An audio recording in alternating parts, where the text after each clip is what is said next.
Okay. Hello, my name is Melissa Lewis and I'm the Policy and Advocacy Program Manager at BirdLife South Africa. Absolutely thrilled to be here in Budapest for the 8th meeting of the parties to AEWA. Yes, I've indeed been involved in AEWA for many years. My first MOP was over a decade ago. And I think the particular importance of this meeting of the parties is that if we reflect on the fact that the last time the parties met in person was 2018, many things have changed in the world since then. We've faced an unprecedented global health crisis. This is on top of, and only compounding in many ways, the existential crises that we're facing in respect of climate change and biodiversity loss.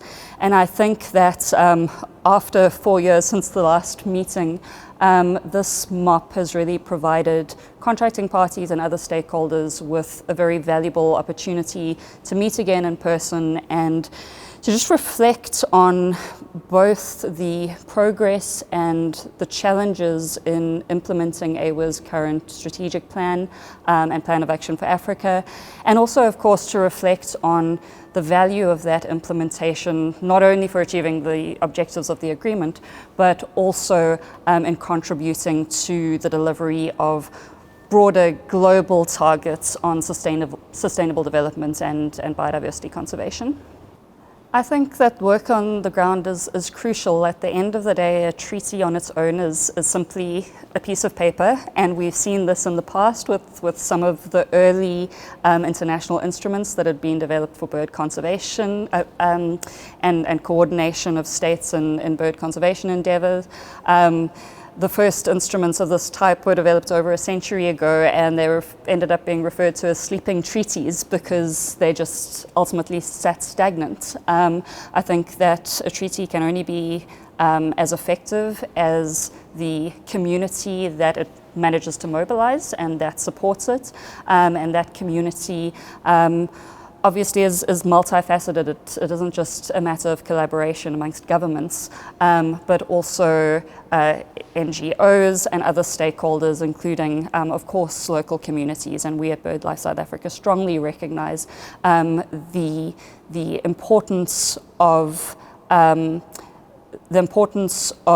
waterbirds and their habitats, not only in providing benefits for local communities, but also conversely the important role that local communities have to play in supporting the conservation of these species. And our new Empowering People program is endeavoring to strengthen our work in that regard in collaboration with communities. Yes, so BirdLife South Africa has a long history of research and conservation efforts in respect of the white-winged flufftail.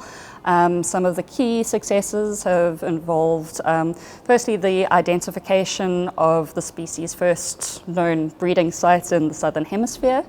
Secondly, the identification of its call, which has made it considerably more easy to survey sites in a non-intrusive manner across the species range. We've also made considerable progress in collaboration with other stakeholders in recent years in protecting the species habitats, in strengthening the legal protection of its only confirmed breeding sites in the southern hemisphere, and indeed in collaborating with other stakeholders to address the threats to the species habitat, such as commercial prospecting and mining.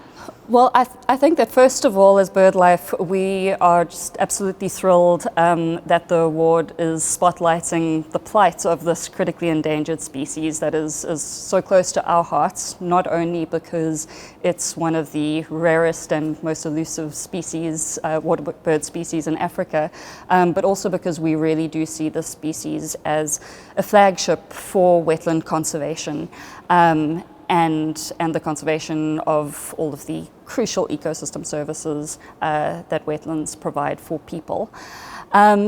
I think that beyond that, this award provides us with a strong motivation to go back home, roll up our sleeves, and reflect on what we've managed to achieve in respect of this species, and how we can hopefully endeavour to emulate some of those successes in respect of the other AEWA species for which we play a role as coordinator of International Working Group.